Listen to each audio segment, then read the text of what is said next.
Now, this is one of the things that you have to do in order to erase your past, is that you have to know that who you are is not this thing that you have shown up in, which is on its way back to nowhere.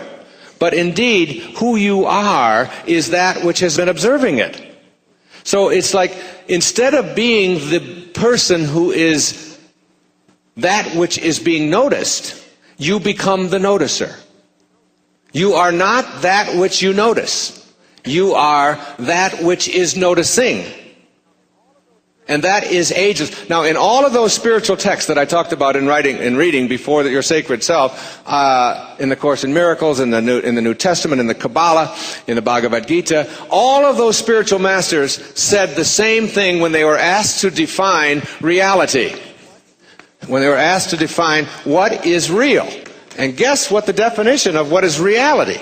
Reality is that which never changes. Period. That which never changes. So what part of you can you point to that never changes? What part of you is ageless? I mean, how old is the noticer? How old is the observer? How old is the witness? Or how old is that which you've been witnessing? 54 and a half years for me. But the one that's been watching it hasn't aged at all. It's still exactly the same inside. Still processing.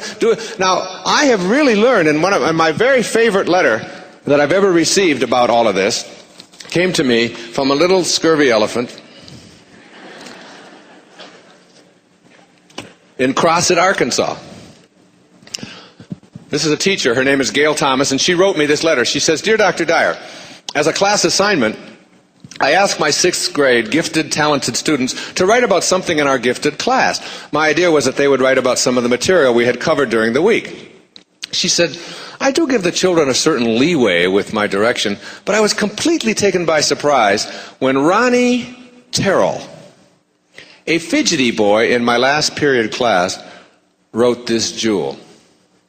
I had your book, The Sky's the Limit, with your full picture on it, propped up on my chalk tray, and obviously this is what caught Ronnie's eye. She says, I've seen you many times on The Tonight Show and felt that with your sense of humor, you would love this." This is Ronnie Terrell's impressions of the class after looking at my picture for 1 week. This is little smartass Ronnie Terrell. He says in his essay, Dr. Wayne Dyer is slick-headed. His barber was probably drunk. Then he has this wonderful line that only a little scurvy elephant in the last row could write. I know, because I was one. He says, I wonder if flies slide off of his head.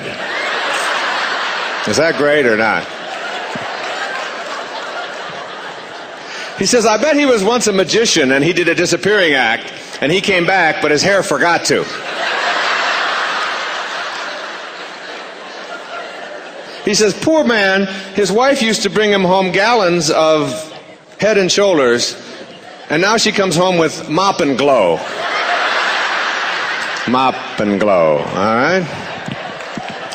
So that's Ronnie Terrell's impressions of the classic. But you see, this doesn't bother me because this isn't me.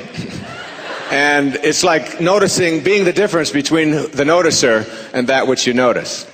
And that which you notice. This is like the real crucial test to understanding higher awareness. You know that when you go back to nowhere, the moment before you go back to nowhere, if they weigh your body and it weighs 150 pounds, and then life leaves your body, and then they weigh this thing that they're going to burn,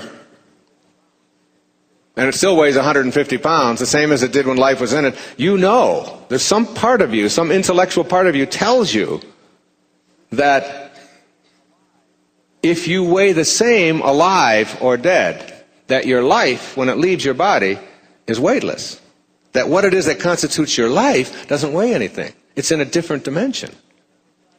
You know that there's a command center inside of you that says, hey, I'm going to wiggle my finger. Hey, I'm going to dance this. I'm going to hold this microphone. There's a command center that says you have a thought, and then the thought gets translated into something physical. And you can find that by doing an autopsy on the brain. You can find that command center in the cerebellum of the brain. But there's no autopsy on this planet that will ever reveal the commander in the command center that says, I'm going to wiggle my finger. I'm going to hold this microphone. I'm going to move my foot. And that's who you are. That which never changes.